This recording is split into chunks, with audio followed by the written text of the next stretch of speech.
New developments arise in the connection between the Trump whistleblower and House Intelligence Committee Chairman Adam Schiff. The State Department Inspector General opens up another mess, and President Trump goes off in front of the head of Finland. I'm Ben Shapiro. This is The Ben Shapiro Show.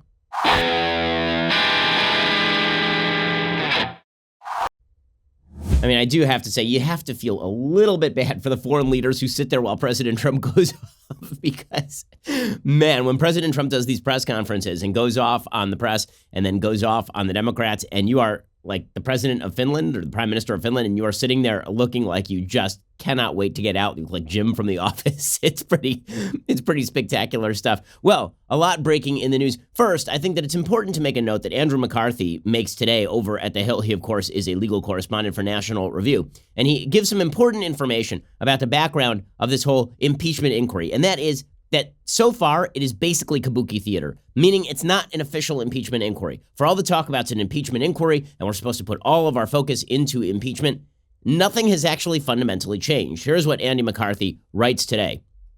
He says, there is no impeachment inquiry. There are no subpoenas. You're not to be faulted if you think a formal inquest is underway and that legal process has been issued. The misimpression is completely understandable if you've been taking in media coverage, in particular, reporting on a haughty September 27th letter from House Democrats, presuming to direct Secretary of State Mike Pompeo on pain of citation for obstruction to cooperate in their demands to depose State Department officials and review various records. The letter is signed by not one, but 3 committee chairmen. Remember your elementary math, though. 0 is still 0, even when multiplied by 3. What is portrayed as an impeachment inquiry is actually just a made-for-cable TV political soap opera. The House of Representatives is not conducting a formal impeachment inquiry. To the contrary, says Andy McCarthy, congressional Democrats are conducting the 2020 political campaign. The House has not voted as a body to authorize an impeachment inquiry. What we have here are partisan theatrics proceeding under the ipsa dixit of Speaker Nancy Pelosi. It raises the profile but not the legitimacy of the same impeachment inquiry. And there are no subpoenas. As Secretary Pompeo observed in his fittingly tart response on Tuesday, what the committee chairman issued was merely a letter. Its huffing and puffing notwithstanding, the letter is nothing more than an informal request for voluntary cooperation. Legally, it has no compulsive power. If anything, it is rife with legal deficiencies. Andy McCarthy is pointing out here that all of the talk of impeachment inquiry, Democrats haven't actually utilized the power that they have in Congress in order to subpoena members of the executive branch. Why? Well, because then it would get litigated in the courts, because that's the way this stuff works. You subpoena somebody in the White House says no, and then it ends up in court, and the court hashes it out. But that leads to delay.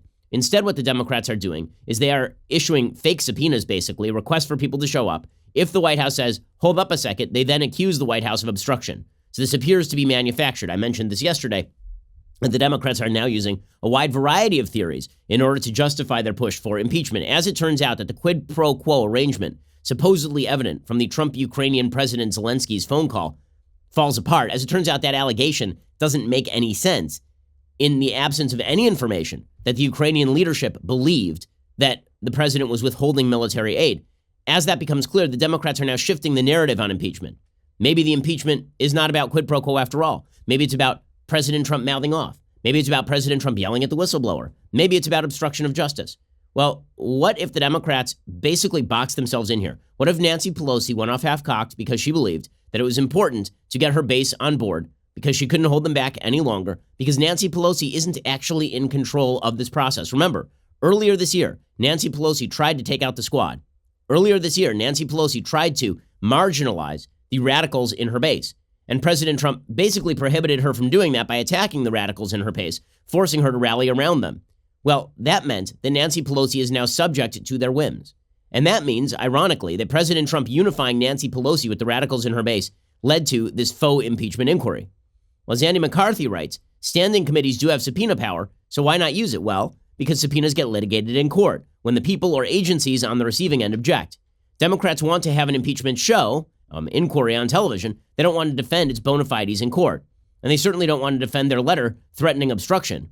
The Democrats' media scribes note the chairman's admonition that any failure by Pompeo to comply shall, quote, constitute evidence of obstruction of the House's impeachment inquiry. What a crock. As McCarthy points out, in criminal proceedings, prosecutors constantly demand information, and defense presumptively resists, and then it ends up in court. He says congressional Democrats know all of this. Many of them are lawyers. They're issuing partisan letters that pose legally offensive threats rather than subpoenas because this is a show, not an impeachment inquiry. Subpoenas don't require chest beating about obstruction. Everyone knows they're compulsory, but everyone also knows they may be held up in court. So what this really looks like overall is the Democrats basically trying to drum up something upon which they can get Trump in the public mind. And that became eminently clear when it became clear that the whistleblower in this particular case was probably coordinating with Adam Schiff's office before the whistleblower complaint was even elevated to the level of the Inspector General of the intelligence community. We'll get to that bombshell story in just a moment. First, let's talk about the fact that if you are online, your data is likely exposed unless you're using a VPN. I mean, there are just too many people who are looking for your data. If you're using public Wi-Fi, if you're using unprotected Wi-Fi, there's a good shot that hackers are trying to get your information. If you've ever been hacked before, it is not fun. People grab that credit card information. They then use it against you and buy all sorts of products and wreck your credit. It is just a pain in the butt. Even best case scenario, you end up having to cancel all your credit cards and change them over. It really is ridiculous. Well, not only that, it's not just hackers. Governments, big tech, they're all looking for your data. This is why I use ExpressVPN. It's an app I use to stay secure online. Why should you care about encrypting your data? Well, it's really easy for people to exploit flaws like crack. That's K-R-A-C-K with a K in case you want to Google it. Those flaws do exist. Use a VPN and disguise your internet trafficking. It's hard to know whether your device or network is vulnerable. And if you ever use Wi-Fi at a hotel or shopping mall, you're sending data over an open network, and that means no encryption. You should instead be using ExpressVPN and make sure that all of your data is encrypted. All you have to do is download that ExpressVPN app on your smartphone or computer. You tap one button, and now, voila, your data is protected. So if you want the best in online security and privacy protection, head on over to expressvpn.com/Ben for 3 extra months free with a 1-year package. Protect your internet today with the VPN I trust to keep my data safe. Go to expressvpn.com/Ben to get started. That's expressvpn.com/Ben. Go check them out right now. Okay, so as I say, if this whole thing feels like it is being drummed up, that's because increasingly the evidence is that it was kind of drummed up. That is the increasing evidence. So let me give you the breaking news. The breaking news here broke yesterday afternoon. Adam Schiff, the head of the House Intelligence Committee, the chairman, Democrat, who was one of the leading voices in the Trump-Mueller saga. He could go out there on CNN every single day. He had a pup tent outside the CNN green room, and he'd go out there every single day and declare that just around the river bend, like Pocahontas, just around the river bend lay the great revelation that President Trump was, in fact, a Russian-speaking stooge of Vladimir Putin. Right? Schiff would go on national TV, and he'd basically suggest that Donald Trump was Kevin Costner from No Way Out, that he was secretly a plant. Okay, well, it turns out all that was nonsense. Well, now Adam Schiff has moved on to his next allegation. He's like just moving this thing gradually west. He started off in Russia. Now he's moved to Ukraine. Eventually we'll get to France. I mean, it really is absurd.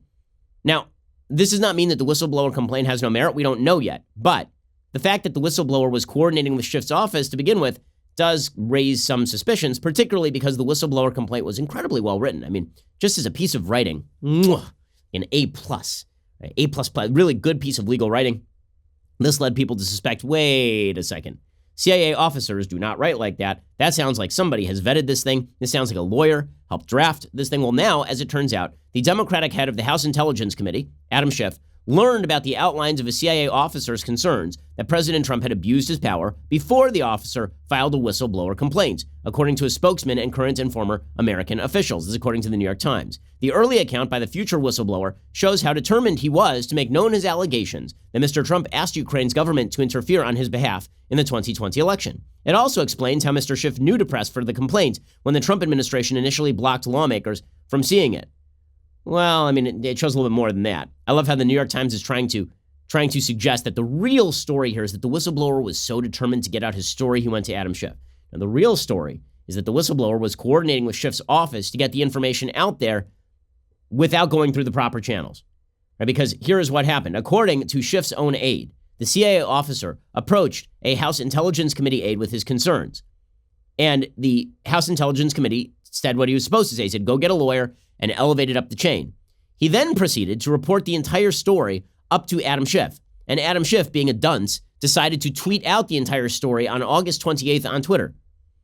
Now, I was suggesting last week that it was pretty obvious that Schiff had coordinated with the whistleblower because he was actually tweeting out the allegations of the whistleblower complaint a full 2 weeks before Congress was informed of the presence of the whistleblower complaint, which makes it look a lot more like a coordinated hit between Schiff's office and a partisan whistleblower than it does like a whistleblower with good information who is deeply concerned about his country and simply elevating it up the chain. Now, 2 things can be true at once. 1, it can be a partisan hit. 2, there can be truth to it, but we are still waiting on the truth to it. Right? I'm not seeing all of the evidence yet that there was a quid pro quo. I'm not seeing evidence of criminal activity, and neither are the Democrats, which is why the Democrats are basically thrashing up against the box of impeachment, sort of like that weird alien creature in the Jake Gyllenhaal movie Life, right? Like what we are watching right now is the Democrats searching for another impeachment strategy, given the fact that the whistleblower complaints and the call do not match up with a quid pro quo story. And this looks even worse when it appears again that the entire whistleblower complaint was coordinated with Schiff's office. Now, President Trump has jumped into the middle of this. And President Trump gave what can only be described as an epically chaotic press conference yesterday in front of the Prime Minister of Finland, who just looked like he wanted to dig a hole in the ground and lie in it because, again, you basically become window dressing to the Trump show. You show up and suddenly you're playing the tree in A Christmas Carol. In any case, President Trump went after Adam Schiff. He said Schiff probably helped the whistleblower write the complaint. Schiff may have learned some of what the whistleblower knew prior to the complaint. Well, I think it's a scandal that he knew before. I go a step further. I think he probably helped write it. Okay? That's what the word is. And I think it's, I give a lot of respect for the New York Times for putting it out. Just happened as I'm walking up here, they handed it to me. And I said to Mike, I said, whoa, that's something. That's big stuff. That's a big story. He knew long before, and he helped write it too. It's a scam. Okay, so did Schiff actually help write it, or did he merely refer to a lawyer, and then he was playing an inside-outside game? Now, Trump doesn't actually have to make the allegation that Schiff wrote it in order to do damage to Schiff. If it appears that Adam Schiff was effectively pushing the notion that the whistleblower complaint existed and he knew about it beforehand and the whistleblower was elevating it up the chain, and then if there was any holdup, Schiff was going to push from the outside, that's bad enough. Schiff is now responding via the Daily Beast. He had previously denied that his staff had any contact with the whistleblower. He was on MSNBC just last week explaining, he said, we had no contact with the whistleblower. If by we he means he, that may be true. If by we he means his staff, that's absolutely a lie. Apparently, he told the Daily Beast that his staff had contact with the whistleblower. He said he did not know definitively at the time if the complaint had been authored by the same whistleblower who had approached his staff, but he acknowledged he should have been more clear. Now, that is him lying. Oh, I'm sure it was just a second whistleblower. Yeah, that's probably it. That's the ticket. Schiff told the outlet, we try not to confirm when people have come in. I was really thinking along the lines of wanting him to come in and testify. I regret that I wasn't much more clear. Oh, that's it. And then, of course, Schiff went after Trump. He said, oh, well, his behavior at this press conference is alarming. Americans have to be worried about the stability of our president, given the enormously erratic and dangerous swings we have seen him take in the last few days. It is alarming. Well, now this is just pure gaslighting. Right? Schiff is going to accuse Trump basically of being a traitor. And then if Trump gets mad about it, then say, oh, you mad, bro? You mad, bro? We should impeach you for being mad. It's like, we're going to impeach you over the Ukraine stuff. And Trump says, well, that's a bunch of crap. You're like, how dare you get mad? Obviously, you're unstable. We should impeach you for that. And then Trump's like, well, that doesn't make any sense. Well, you're confused, Mr. President. That's why you should be impeached. And Trump went heavy after Schiff yesterday. And again, this will be a fruitful line of attack because Schiff is indeed pathologically dishonest about this stuff. I mean, again, he spent 2 full years going on cable television promising vast revelations about Trump and Russia that never materialized. And now it turns out that he was lying on national television when he said that his staff had no contact with the whistleblower. I mean, this looks a lot more and more every day like a produced hit. Now, again, for the 1,000th time, 2 things can be true at once. 1, it could be a coordinated partisan hit. 2, there could be legitimacy to it. We don't know yet. The evidence is not there yet. Here's President Trump going after Schiff over Schiff basically fabricating the contents of the Ukraine transcript. Schiff did a hearing where he basically made up a story in his own head about Trump threatening the president of Ukraine. And Trump went after him. He said, like, Adam Schiff is calling me unstable. This is a guy who basically had a mental breakdown in public. Schiff went up and he got, as the chairman of the committee, got up and related a call that didn't take place. He made up the language. Hard to believe. Nobody's ever seen this. I think he had some kind of a mental breakdown. But he went up to the microphone and he read a statement from the President of the United States as if I were on the call. Because what happened is when he looked at the sheet, which was an exact transcript of my call, done by very talented people that do this, exact, word for word, he said, wow, he didn't do anything wrong. So he made it up. Okay, so Trump going after Schiff, and he went after Schiff even harder yesterday. He suggested he has now pinned a nickname on Adam Schiff, not just Little Adam Schiff or Pencil Neck Adam Schiff. He's got a new one for Adam Schiff. We'll get to President Trump's new nickname for Adam Schiff in just one moment. First, let's talk about your sleep quality. So, are you sleeping well enough at night? And sleep is pretty important. You know, over the weekend, my kids were both sick, and that meant that I was sleeping with them in their beds. But they don't have a Helix sleep mattress, so I didn't do great in those beds. Then last night, I climbed into bed in my Helix sleep mattress, and let me just tell you, that thing is comfortable as all hell, and I feel refreshed and ready to battle the day. Helix Sleep is great. Why? Because they have a quiz that takes just 2 minutes to complete. It matches your body type and sleep preferences to the perfect mattress for you. No matter how you sleep, on your side, on your back, hot sleeper, whatever, Helix can make exactly what your body needs. Just go to helixsleep.com/Ben, take their 2-minute sleep quiz. They will match you to a customized mattress that will give you the best sleep of your life. For couples, Helix can even split the mattress down the middle, providing individual support needs and feel preferences for each side. They've got a 10-year warranty. You get to try it out for 100 nights risk-free. They'll even pick it up for you if you don't love it. But you will. Go check them out right now, helixsleep.com/Ben. When you use that /Ben, you get up to $125 off at helixsleep.com/Ben. That is helixsleep.com/Ben for up to $125 off your mattress order. Again, it's risk-free because they have a 10-year warranty and you get to try it out for 100 nights risk-free. helixsleep.com/Ben. A mattress so good. I got one for my sister for her wedding. I mean, really, their mattresses are tremendous. Check them out, helixsleep.com/Ben. Okay, so President Trump now has a new nickname for Adam Schiff. He's calling him Shifty Schiff, which you could sort of see coming, but if the shoe fits, here's President Trump going after Adam Schiff. And I will just recommend that if you can actually see this show, if you're a subscriber at Daily Wire and you're watching this show, keep an eye on the Prime Minister of Finland, who is just doing a consistent Jim from The Office. Finland is the happiest country in the world. Finland is a happy country. What can you learn? What can you learn from Finland, which has a social democratic Well, if tradition? you got rid of Pelosi and you got rid of Shifty Schiff. about that. Finland is a happy country. He's a happy leader, too. Okay. If you just get rid of Shifty Schiff, everybody will be happy. The best part of that clip is where Trump leans over and sort of taps the Finnish president on the knee, and the Finnish president gives him the wave off, which is pretty spectacular. So, come on, guys, this is high comedy. It is. Okay, and the reason it's high comedy is because in the end, it's going to amount to nothing. You know, the Democrats may, in fact, impeach Trump over apparently nothing in the House. I really have my doubts that Nancy Pelosi publicly, quote-unquote, launches an impeachment inquiry, even if she didn't change anything legally, without carrying it all the way to fruition. It's just not something that's going to happen. But is that going to make a difference in the election? Not if they've got nothing better than this. They may have overplayed their hand pretty dramatically in the hopes that Trump would shoot himself in the foot. By the way, Trump, he was talking about the whistleblower. The Democrats have trotted out another line about Trump and impeachment, that Trump is attacking the whistleblower. Trump said, well, if the whistleblower is legitimate, of course he should be protected. If he's coordinating outside the bounds of law, then he should not be protected. I think a whistleblower should be protected if the whistleblower's legitimate. But when the whistleblower makes a big report on the conversation I had with a president of Ukraine, and it was a great conversation. We talked mostly about congratulations on your win. We talked about corruption, and we're really referring mostly to 2016, because what the Democrats did in 2016 was corrupt.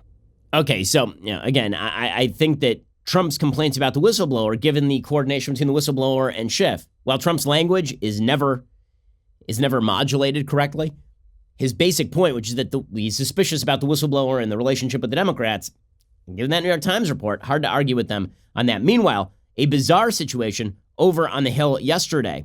The State Department Inspector General, whose name is Linick, he decided to show up on the Hill and talk with Democrats and Republicans. The State Department Inspector General was supposed to deliver a packet of documents, and people on the Hill were suspecting he was going to stop by and show evidence that the Trump administration had been pressuring people inside the State Department to do his personal political bidding. Instead, they walked out with a packet of old news reports about Joe Biden, which was weird. According to James Barrett, writing over at Daily Wire, a media-hyped urgent meeting between Democratic-led House committees and the State Department Inspector General on Wednesday turned out to be a big disappointment for those hoping it would offer incriminating documents related to the Democrats' impeachment effort. Instead of evidence of retaliation against State Department officials cooperating with House Democrats, as Reuters and others reported ahead of the meeting, Inspector General Steve Linick ended up presenting the Democrats with months-old reports about Democrats' alleged collusion with Ukraine, which Democrats are decrying as hallucinatory and propagandistic. The information presented at the meeting, Democratic Representative Jamie Raskin told reporters on Wednesday, feels like a completely irrelevant distraction from the work at hand. So Democrats were expecting some sort of damning material on Trump, and as it turns out, what ended up coming back was a bunch of old media reports about Democrats working with Ukraine to affect the 2016 election. Very unfortunate for Democrats. We'll get to more of that in just 1 second. Okay, so yesterday, I got to tell you, yesterday was not a great day for me physically. Why was yesterday not a great day for me physically? Well, because it was a fast day. It was a Jewish fast day, and that meant no drinking and no eating and 3 hours of radio and the podcast. That is a lot.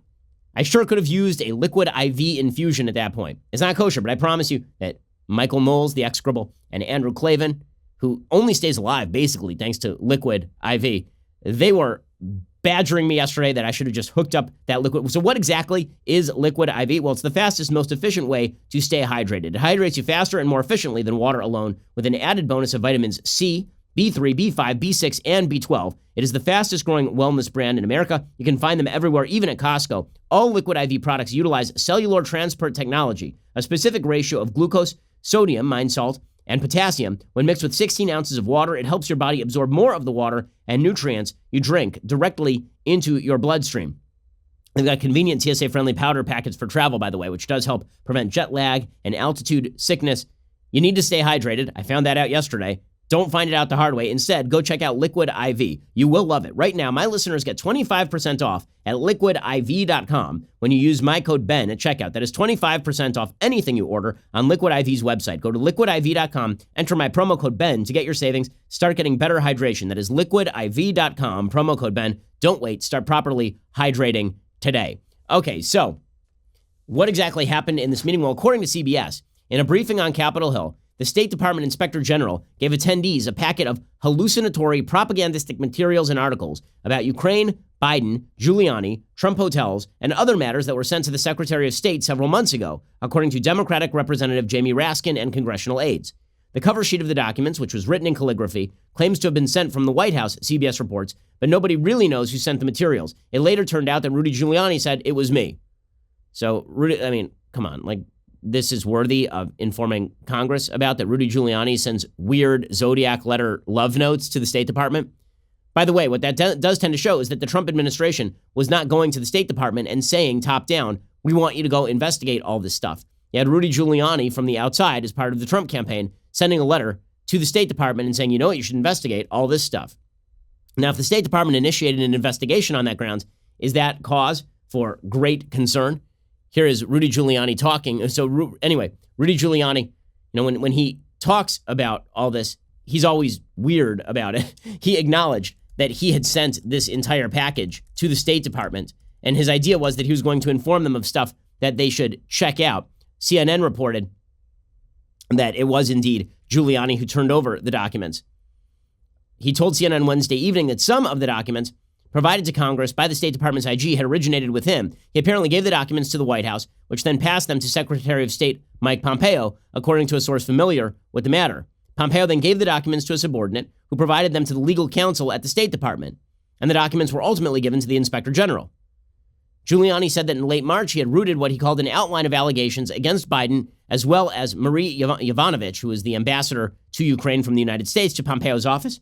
He said he had also sent details of his interviews from earlier in the year with the incumbent and former top prosecutors in Ukraine, who helped provide him with the information in his outline.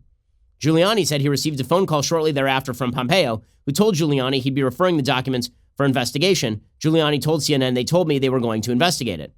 Now, again, that is not corruption per se. It depends on whether, in fact, they were doing this for campaign purposes or whether they were actually investigating corruption in Ukraine. And it looks very much like, frankly, the attempt by the Hillary Clinton campaign to route information from Fusion GPS to the Obama-era FBI. Right? In other words, funneling information into an administration which is then checked out does not amount to an actual violation of law. It may be politically partisan, but that does not amount to an actual violation of law. So this is all a little bit strange. Again, that's not if it's not a violation of law, and it's just Rudy Giuliani being a weirdo and then his information being passed around. The Democrats were very disappointed yesterday, in other words. They were looking forward to some sort of testimony about how Trump was pressuring people internally to do his bidding, and that is not exactly what happened. Nonetheless, the Democrats are trying to play this up, suggesting that there are troubling questions about apparent efforts inside and outside the Trump administration to target specific officials, including Joe Biden's son and Marie Yovanovitch. there is this weird thing that is breaking out in the media today, specifically with regard to the control of the executive branch. Like, there's a whole article in the New York Times about how the executive branch and career officers in the State Department, well, they feel under threat by the Trump administration. Well, last I checked, the Trump administration is in charge of its own State Department. So as long as that is the case, there's not really a legal problem there. Now, again, you can say all of this is inappropriate. You can say that the State Department should not become the go-between for Rudy Giuliani and the Trump administration. You can say that this is misuse of public resources, but then you're going to get into the dicey question of how often public resources are misused for campaign-leveraged issues. Again, Hillary Clinton's campaign was obviously leveraging information to Obama's FBI with regard to, for example, the Steele dossier. So that is not whataboutism. That is, what is the standard for impeachable offenses or crime? And so far, not a lot of evidence of crime, a lot of evidence of ugly, swampy politics, but not a lot of evidence of crime. Okay, meanwhile, the media are trying to drag Mike Pence into this. So there's a report from the Washington Post today that President Trump repeatedly involved Vice President Pence in efforts to exert pressure on the leader of Ukraine at a time when the president was using other channels to solicit information he hoped would be damaging to a Democratic rival, according to current and former U.S. officials. But Pence wasn't aware of any of this. So the attempt to rope Pence into this scandal is not exactly going to meet with tons of success. Trump instructed Pence not to attend the inauguration of Ukrainian President Vladimir Zelensky in May, an event White House officials had pushed to put on the VP's calendar when Ukraine's new leader was seeking recognition and support from Washington. Months later, the president used Pence to tell Zelensky that U.S. aid was still being withheld while demanding more aggressive action on corruption, officials said. Now again, we know that the vice president of the United States in the last administration was pressuring the Ukrainians with $1 billion in American loan guarantees to get rid of corruption, withholding the VP's attendance at a particular event to push against corruption doesn't seem like anything supremely out of the box. At the time, following Trump's July 25th phone call with Zelensky, the Ukrainians probably understood action on corruption to include the investigation of former Vice President Joe Biden and his son Hunter Biden, according to the Washington Post. But that is speculation, right? So it is possible that if they had not investigated Joe and Hunter Biden, but they investigated other corruption, that Pence goes to the thing. So now they're trying to downgrade the quid pro quo from $400 million in military aid to Vice President Pence didn't go to an event for Zelensky. It's a lot weaker. Officials close to Pence insist he was unaware of Trump's efforts to press Zelensky for damaging information about Biden and his son, who had served on the board of an obscure Ukrainian gas company when his father was overseeing U.S. policy on Ukraine. Pence's activities occurred amid several indications of the president's hidden agenda. Among them were the abrupt removal of the U.S. ambassador to Kiev, the visible efforts by the president's lawyer, Rudy Giuliani, to insert himself in the U.S.-Ukraine relationship, as well as alarms being raised inside the White House even before the emergence of an extraordinary whistleblower complaint about President Trump's conduct, according to the Washington Post. Perhaps most significantly, one of Pence's top advisors was on the July 25th call, and the VP should have had access to the transcript within hours. Right, but why exactly would Pence spend lots of time perusing a transcript of the president of Ukraine? I have my doubts that is what Vice President Pence does with his day.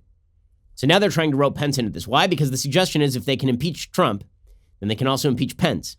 And if they can impeach Pence, then guess who becomes president of the United States? Speaker of the House, Nancy Pelosi. Yeah, good luck with that. Good luck with that. Now, again, all of this also rests on a basic assumption, which is that it is illegitimate to investigate Joe Biden and Hunter Biden, that nothing untoward happened with regard to Joe Biden and Hunter Biden. Right? Joe Biden is trying to make that case today. He says, no one has ever asserted I did anything wrong on Ukraine. Well, no, actually, there are a fair number of people who have their suspicions that you did something wrong on Ukraine, including the other Democratic presidential candidates who continue to maintain that they will not answer questions about whether they would have allowed their VP's kids to do business in countries where the VP was presiding over foreign policy. Here's Biden trying to shy away from all of this. I think we should just focus on he's the issue. Nobody has ever asserted that I did anything wrong except he and what's that fellow's name? Rudy Hootie? Okay, so there's Biden trying to deny all of this. President Trump, for his part, is going hard at Biden, basically saying, listen, there is nothing wrong with me asking about Joe Biden and Hunter Biden in the generalized context of corruption in Ukraine, particularly as has to do with the 2016 election.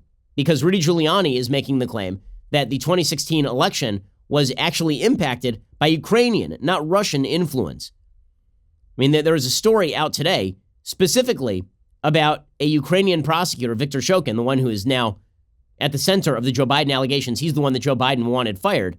Shokin apparently has told a variety of people, including John Solomon, that of the Hill, that he was basically pressured to drop the Joe Biden case while he was prosecutor. So if that's the case, then all of this is back on, right? Fox News reported this yesterday. According to Fox News, the fired prosecutor at the center of the Ukraine controversy said during a private interview with the president's personal attorney, Rudy Giuliani, earlier this year that he was told to back off an investigation involving Burisma. That is the company that was linked to Joe Biden's son, according to details of that interview that were handed over to Congress by the State Department's Inspector General on Wednesday. So Giuliani was basically taking notes. He sent them to the State Department. Why don't you, if you're talking about corruption, you should probably investigate this whole Joe Biden, Victor Shokin thing. Right? That was some of the documents that were turned over by the State Department Inspector General in all of this. And we'll get to more of this in just one second. Is the Biden issue still a live issue? If so, that also casts a different light on Trump mentioning Biden in that call with Zelensky. Again, there's no quid pro quo in that call, given that the Ukrainians didn't know military aid was even being withheld. We'll get to more of that in just one second. First, let's talk about your sleep quality, but with regard specifically to your CPAP. So if you have sleep apnea, a huge percentage of Americans have sleep apnea. My dad has sleep apnea, and he has a CPAP machine. And basically, it's kept him alive.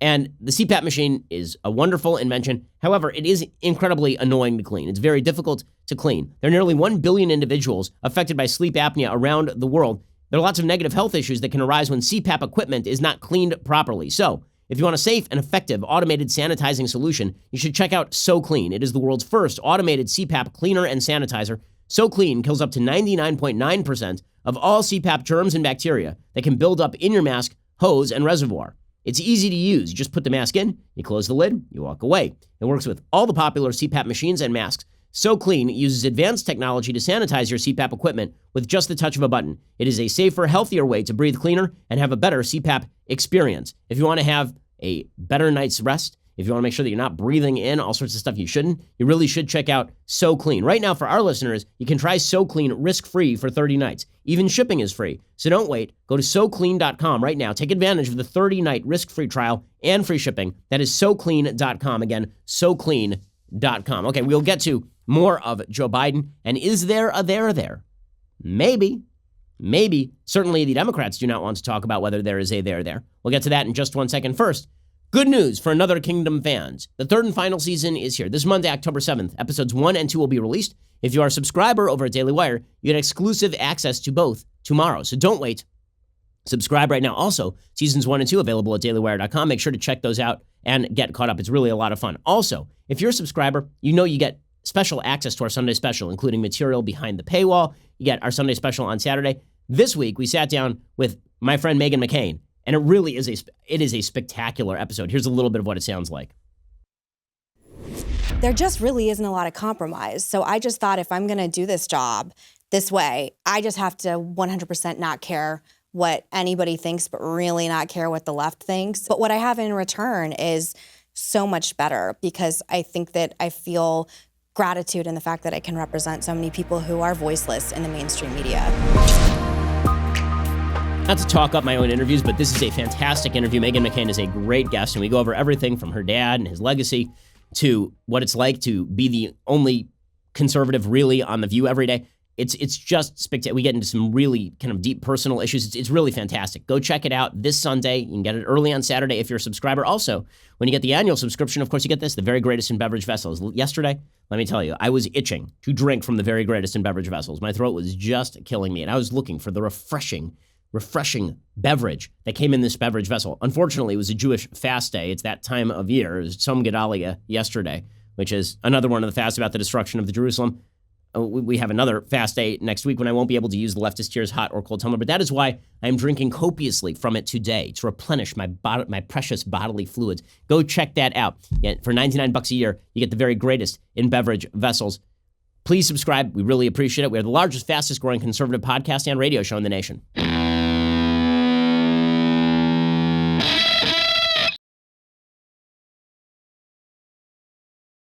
So what is fascinating about the whole Ukraine-Joe Biden thing is how hard the media are working to pretend that nothing untoward happened, not only with Joe Biden, but also with the 2016 campaign.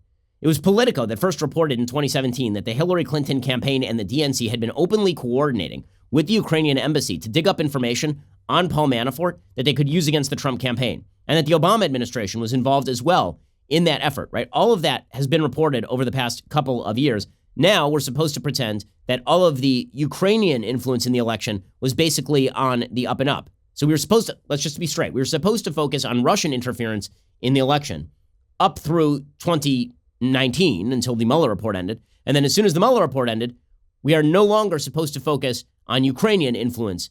And now we're supposed to focus on Trump trying to influence Ukraine. So we shift our focus to Ukraine. But again, the theory of the media and the Democrats seems to be that Trump is this godlike figure where he speaks things into existence. So Trump says Russia, and suddenly the story is Russia for 3 years. Then Trump says Ukraine, and the story is Trump and Ukraine. But at no point are we allowed to look at Ukraine, not with regard to Trump using Ukraine, but with regard to Trump being targeted by forces within Ukraine.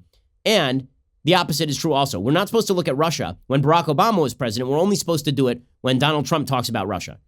And so all the world revolves around getting Donald Trump, right? You may notice there's a pattern to all of this. Like, listen to this report from the Washington Post. Quote, in his quest to rewrite the history of the 2016 election, President Trump's personal attorney has turned to an unusual source of information, Trump's imprisoned former campaign chairman, Paul Manafort.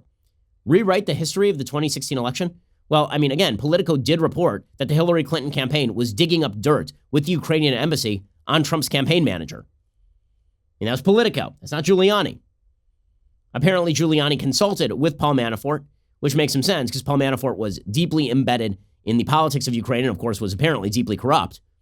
The relationship with which Giuliani acknowledged in an interview this week with the Washington Post stems from a shared interest in a narrative that undermines the rationale for the special counsel investigation. That inquiry led to Manafort's imprisonment on tax and financial fraud allegations related to his work in Kiev for the political party of former President Viktor Yanukovych. Apparently, a bunch of different Republicans have jumped into the fray. This is not just a Giuliani thing anymore. Senator Chuck Schumer, who's chairman of the Senate Finance Committee, and Senator Ron Johnson, chairman of the Homeland Security Committee, have announced their renewal of an inquiry into any coordination between Ukraine and Democratic Party officials, which again makes some sense. Now, President Trump has been mocking Joe Biden on this. There are basically two stories with regard to Ukraine, and we shouldn't conflate them. One is Joe Biden attempting to influence the interior politics of Ukraine by withholding loans, and at the same time, the prosecutor he was targeting, who he may or may not have been targeting for good reasons, right? I mean, the EU, the IMF, the World Bank, they all didn't like this prosecutor.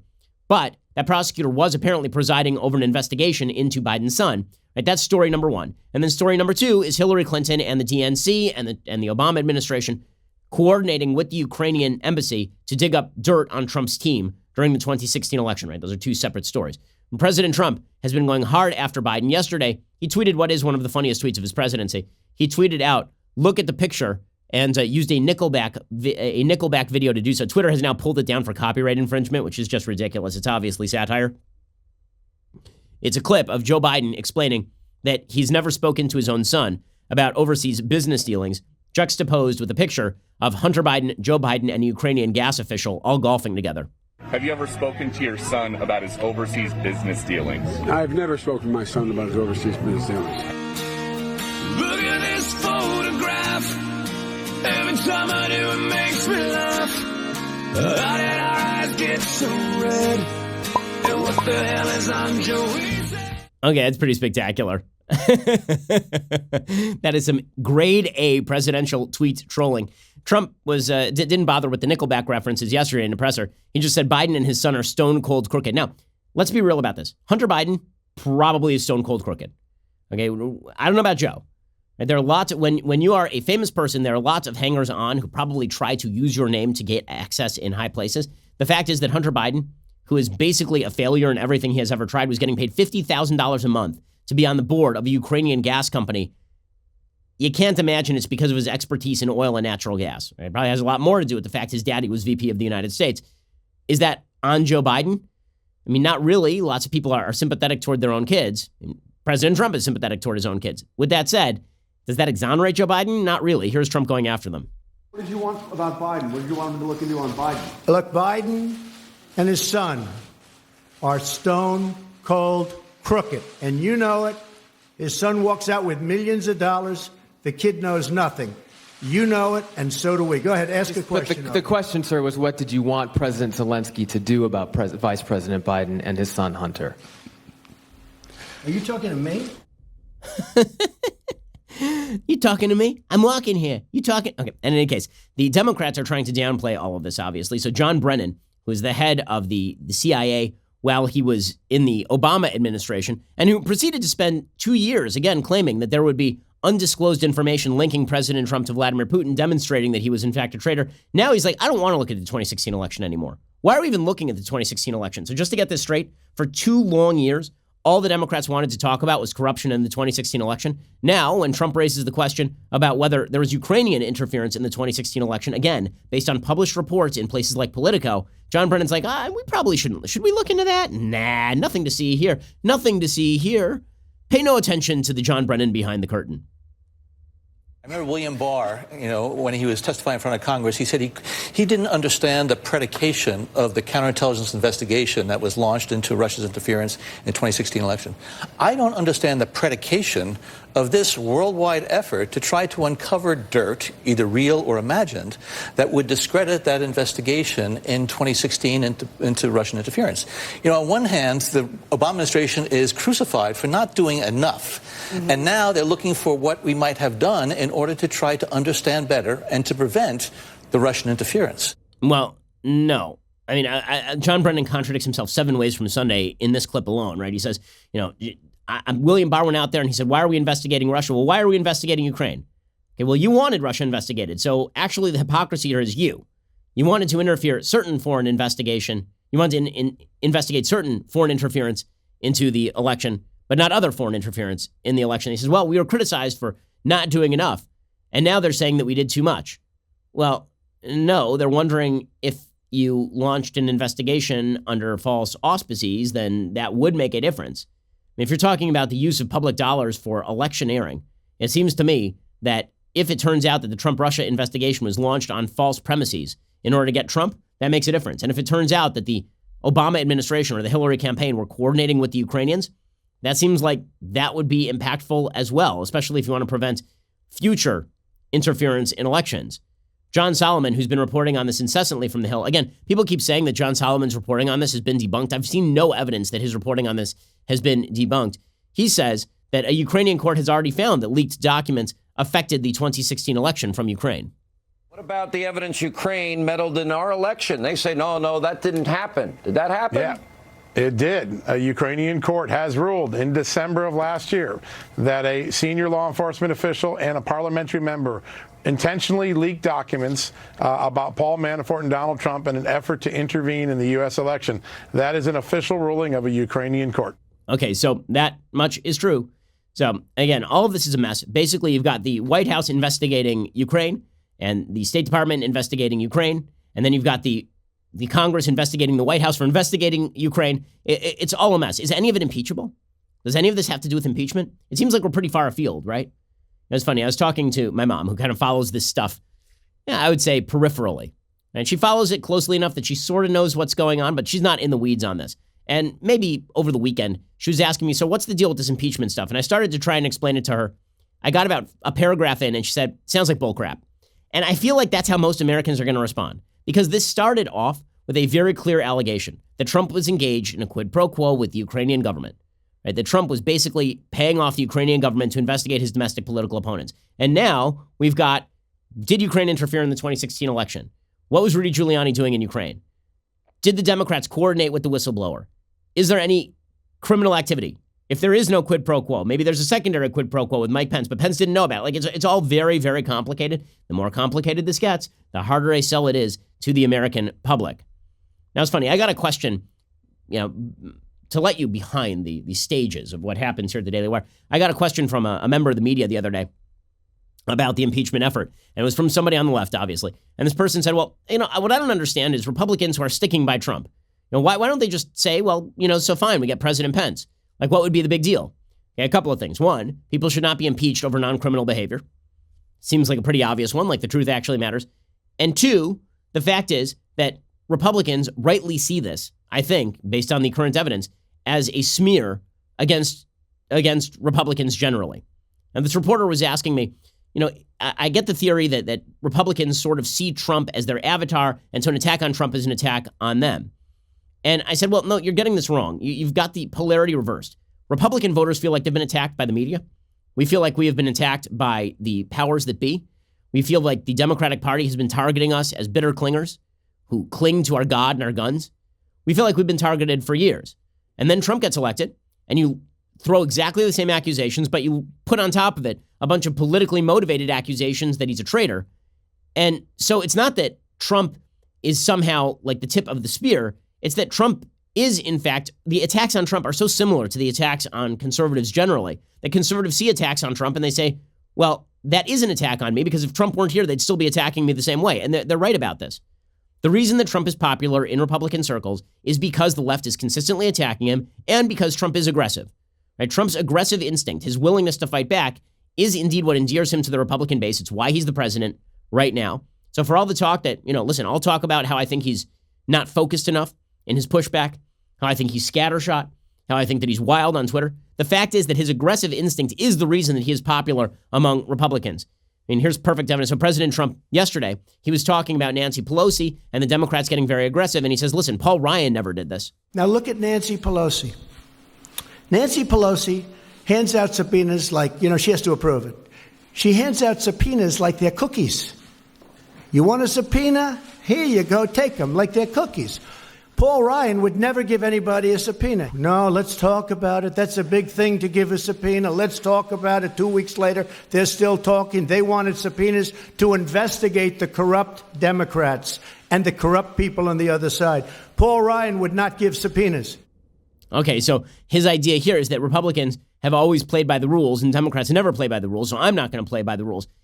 That does endear Trump because the fact is that Democrats don't play by the rules. And every story that comes out about Adam Schiff coordinating with whistleblowers makes this seem less like an honest attempt to get to the bottom of a violation of law and much more like an attempt to get President Trump. Meanwhile, the Democrats, it is amazing, just as proof of the sort of hypocrisy here. Hillary Clinton continues to maintain that she won the 2016 election. And she came out yesterday and said that President Trump is an illegitimate president. That was her line. She also suggested that she lost in 2016 because she was too serious, not because she was a garbage candidate. Here she was on The View. I'm a serious person, but I'm also a fun person. But I think I probably came across as too serious and too, I really believed that my job, especially as a woman and the first woman to go as far as I did, that I had to help people feel good about a woman in the Oval Office, a woman commander-in-chief. And so I may have overcorrected a little bit because sometimes people say, oh, why can't you be like that? Or why weren't you like that? Okay, so again, Hillary Clinton trying to claim that she lost because she wasn't fun enough. Yeah, lady, when you look up not fun, the opposite of fun, in the antonym dictionary, my goodness, Hillary Clinton definitely comes up on that list. Pretty astonishing. By the way, the Democrats continue to push forward this impeachment stuff largely because they are having trouble seeing how any of their candidates are a walkaway to defeat Trump. Kamala Harris, who again has become Glenn Close in Fatal Attraction, boiling rabbits for attention. She says that we should bring Mike Pence before Congress now. That's how far afield we've gone. Over Chris Matthews, I'm going to say, get up in the morning, come into the show, come in here, question Kamala Harris. She laughs all weird. Then I kind of roll away on this chair. I drink a little, I come back in the next morning. Go, Kamala Harris, go. You're raising a very important point, which is that the vice president has a lot to answer to. And he also should be brought before the United States Congress to speak about what exactly was his involvement and what, if any, solicitations were made by the president to have the vice president engage in unethical conduct. Yeah, and this is just, it's getting too far afield at this point, too far afield. And Trump is fighting back with everything, including the kitchen sink. And breaking news, according to the Associated Press, President Trump said in remarks to reporters outside the White House, quote, China should start an investigation into the Bidens. So now it's not just Ukraine. Here's the thing about Trump. He's not hiding the ball.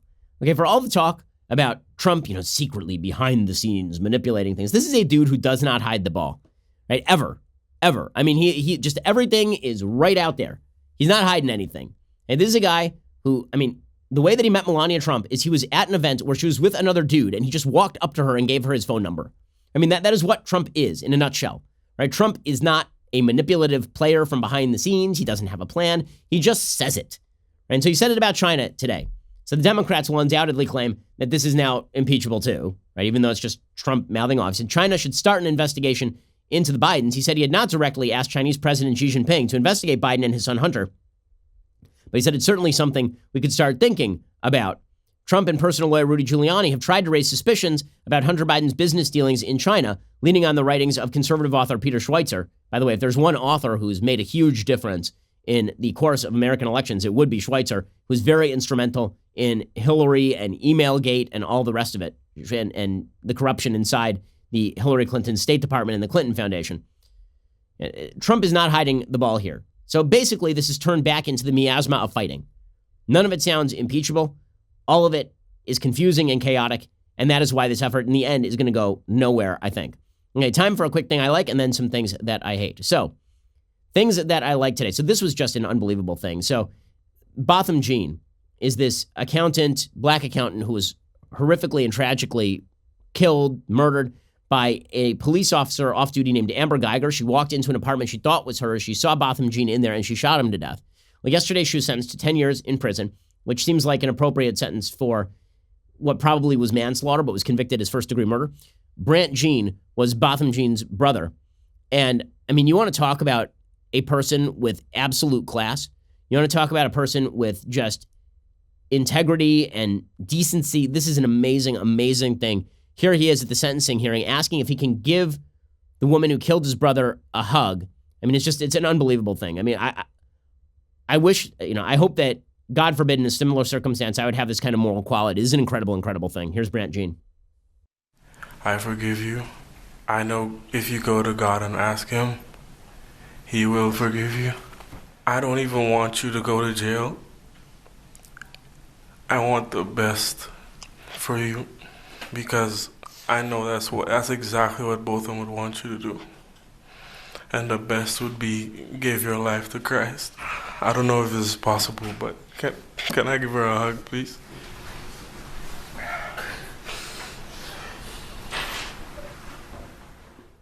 I mean, that's just, man, well, what a human being of quality. What a human being of quality. Okay, time for a quick thing that I hate. Okay, so the federal government apparently has dramatically expanded its exposure to risky mortgages. It's as though we don't learn anything ever in this country. So according to the Washington Post, the federal government has dramatically expanded its exposure to risky mortgages as federal officials over the past 4 years took steps that cleared the way for companies to issue loans that many borrowers may not be able to repay. Because it turns out that we have in this country a very conflicting set of principles. Principle number 1, you should pay back what you owe. Principle number 2, if you can't buy a house, that's our fault and we should pick up the risk. Fannie Mae, Freddie Mac, the Federal Housing Administration are now guaranteeing almost $7 trillion in mortgage-related debt. The federal government should have nothing to do with guaranteeing mortgages. Nothing. It should be completely on banks to guarantee mortgages. Why I should be on the hook for you not paying your mortgage is ridiculous, and vice versa. If I can't pay my mortgage, that is a me problem. And if you can't pay your mortgage, that is a you problem. And the fact that people don't seem to understand this and they want the federal government to boost home ownership by guaranteeing loans is insane. It's insane. It's how we ended up in the subprime crisis in the first place in 2007, 2008. Apparently, that $7 trillion in mortgage-related debt is 33% more than before the housing crisis. So the housing crisis was in large part caused by a belief by the federal government that sponsoring subprime mortgages that were going to default would turn out fine because real estate values would continue to rise. So lending companies, banks, they'd be able to foreclose on the property and still not lose money, which means that the federal government would never have to backstop this stuff. Then the real estate market crashes, people are getting foreclosed upon, and guess who has to step in? Their solution to that is, let's get more into the federal lending business. These entities, Fannie Mae, Freddie Mac, the FHA, are run or backstopped by the U.S. government, so a large increase in loan defaults could cost taxpayers hundreds of billions of dollars. The risk is a direct result of pressure from the lending industry, consumer groups, and political appointees who clamored for the government to intervene when home ownership rates fell several years ago. Starting in the Obama administration, numerous government officials obliged, mistakenly expecting that the private market ultimately would take over. Why would it take over? Why exactly would the private market take over for loans that they were never going to be able to support in the first place? In 2019, according to data from the Urban Institute, there is now more government-backed housing debt than at any other point in American history. Taxpayers are shouldering much of the risk. A growing number of homeowners face debt payments that amount to nearly half of their monthly income, a threshold many experts consider too steep. The basic rule used to be don't spend more than 20% on your mortgage of what you make in monthly income. Now it's like 33%. Spending 50% means you have a high likelihood of defaulting. Roughly 30% of the loans Fannie Mae guaranteed last year exceeded that level, up from 14% in 2016. Okay, that's insane. And again, that is driven by the idea that government is the solution to all ills. It is not. It makes things worse. It makes things worse. And that's only going to become clear when the real estate market tanks. Alrighty, we'll be back here later today with 2 additional hours of content. Otherwise, we'll see you here tomorrow. I'm Ben Shapiro. This is The Ben Shapiro Show. The Ben Shapiro Show is produced by Robert Sterling, directed by Mike Joyner, executive producer Jeremy Boring, senior producer Jonathan Hay. Our supervising producer is Mathis Glover, and our technical producer is Austin Stevens. Assistant director Pavel Wydowski, edited by Adam Sayevitz. Audio is mixed by Mike Coromina. Hair and makeup is by Jesua Olvera. Production assistant Nick Sheehan. The Ben Shapiro Show is a Daily Wire production. Copyright Daily Wire 2019. Hey everyone, it's Andrew Klavan, host of The Andrew Klavan Show. It seems President Trump is getting sick and tired of being lied about 24 hours a day, 7 days a week. The press can't understand it. What's the big deal, they say? Isn't that what we always do to Republican presidents? Hilarity ensues on The Andrew Klavan Show. I'm Andrew Klavan.